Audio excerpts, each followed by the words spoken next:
My sisters and brothers, may the Lord give you peace. Thank you for joining us today. Now, I heard this one, I think it was a line from one of my professors. To find out whether we truly love God, we need to know if we are truly loving another human being. I love that. So let me ask you two questions about relationship to begin today. First question, would you rather have a friend who's always right or a friend who is in relationship with you? Well, I know the answer. We'd rather have someone who's in relationship with you because someone who's right all the time is going to get pretty obnoxious. Second question, would you rather have a friend who's always correct or a friend who's always connected to you? Of course, you'd want the second. So why do we change the rules then in our relationship with God? That God wants a people who are always right. That God wants us to be these perfect little creatures. And that's the way most of us were trained.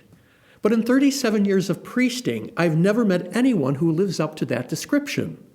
And so we keep getting down on ourselves and keep beating ourselves up and condemning ourselves for not being perfect, for not being right, for not being correct. What this gospel is saying is God wants people who are in right relationship, which means you can admit you're wrong, which is almost, at least for myself, every day. And yet we look at our government and we see what? Everyone trying to prove they're right, with almost an incapacity to admit failure, and this incapacity to admit they're wrong, which makes liars of us all the time. What this gospel passage, one of the most beautiful, I think, in John, is telling us is God simply desires that you remain connected, a branch on the vine. And what is the vine? The love of God. And if you're disconnected from that, Jesus is telling us, then you are really disconnected. And so Jesus is calling forth a different kind of human being, yes? Asking us to live a more vulnerable life, admitting our mistakes, apologizing and saying, I'm sorry.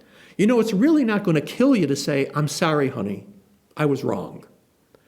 But for a lot of people, we men in particular, for some reason, that's very hard. We've trained to pretend we're something we're not. In other words, brothers and sisters, God did not create you to be angels. God created you to be humans, and to be human is to fail. And in fact, it is through your failures that you learn everything that really matters. Your success, I always tell my students this, your successes really don't teach you anything. They just feel good. It feels wonderful to be right, to be correct. But do you learn anything from it? Not really. But when you fail, and when you fall, as the Franciscan devotion we call the Stations of the Cross tell us, you're going to at least remind us you are at least going to fall 3 times. And you'd think we Christians would be experts in admitting we're weak and broken and vulnerable. You'd think we'd be experts in apologizing and saying we're sorry. And so in this, I'm afraid we've imitated the world around us much more than the humble Jesus we claim to follow. What God desires is that you remain connected, a branch on the vine. And I know I've said this many times with regards to our own relationships, said it in confession to people, that when you're arguing and you're fighting and no one's talking to each other, you come to this point and you have to make this decision. Do you want to be right or do you want to be in a relationship? I had to do that myself. It's not easy, especially when you think you're right all the time. Jesus is saying the people who live the vulnerable life of connection and relationship, they are the ones who will bear much fruit. They're the only people you trust. They're the only people you like. They're the only people you admire. And yet we're all afraid to be the thing we admire most. How foolish we are. But Jesus has told us the way. He is the vine. We are the branches. None of us can be or need to be correct, but we can be connected. But needing to be independent or always trying to show how right you are, you'll just become obnoxious. Finally, the image of the vine and the branches vividly characterizes the intimate relationship between Jesus and his disciples, yes? What does he say? Remain in me as I remain in you, that you may what? Bear much fruit. And so what is the fruit that comes from being branches joined to the vine and through the vine joined to each other? Well, we begin to see everything and everyone as he did. Grafted onto Christ, we grow in the same infinite compassion, that everything and everyone, without exception, is an outpouring of God's love. Let me read to you something from the great mystic Thomas Merton. The universe is bodying forth the love that is calling it into being. As we go more deeply into being present to the beauty of the earth, we realize the beloved has passed this way, that we see traces of the divine in the holiness of the material world, in the sound of the rain, the smell of a rose, the darkness of the night. And so when we turn to see a flock of birds, I love that when you see those, like it seems like 100 birds just swooping up and around. You ever see that? When we see children in a moment where they're really children, when we know love in our own hearts, at such times, you get a glimpse of the infinite love, the intimate love that holds us and everything in being. And yet, unfortunately, the world no longer trusts Christians who love Jesus but do not seem to love what Jesus loved.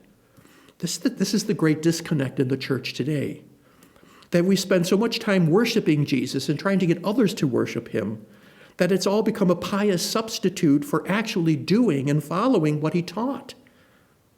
He did ask us several times, follow me, never once to worship me. So we bear fruit. To bear fruit means to do something. And that something is seen in his life. And here are just two examples I will finish with. In John's gospel, do you remember the first sign Jesus gives as evidence of God's presence and work in him? Remember the first miracle? Was it a wedding feast, wasn't it? The wedding of Cana. Collaborating with his mother, Jesus brings people together in joy and celebration, letting us know this is what the reign of God is about. This is the kind of fruit we should be bearing. Fast forward to the woman caught in adultery, about to be stoned. Jesus does not shame her or blame her, but offers only words of love and mercy. However, in these rather judgmental times, we tend to keep our stones very close by. But to be on the vine that is Christ is again to see Christ in everything and everyone. Even the sinner. Go back to how I defined a sinner 2 weeks ago. In Franciscan mysticism, a sinner is someone in whom Christ is suffering in. So the sinner is still Christ, maybe Christ in the tomb. But if you're on the vine, you've dropped our stones, and we're becoming less and less a judgmental presence and more loving presence in our world and in our church. My brothers and sisters, if the life of Jesus flows through our veins, we will bear much fruit. We will indeed shine forth in our world as a community called together and empowered by the resurrection. We will be a reconciling community, open to others and able to show the world that reconciliation, even among enemies, is possible, was the first reading. We will be a community bound to each other by love and able to be a genuine love in the world that is being eaten away by hatred. Second reading.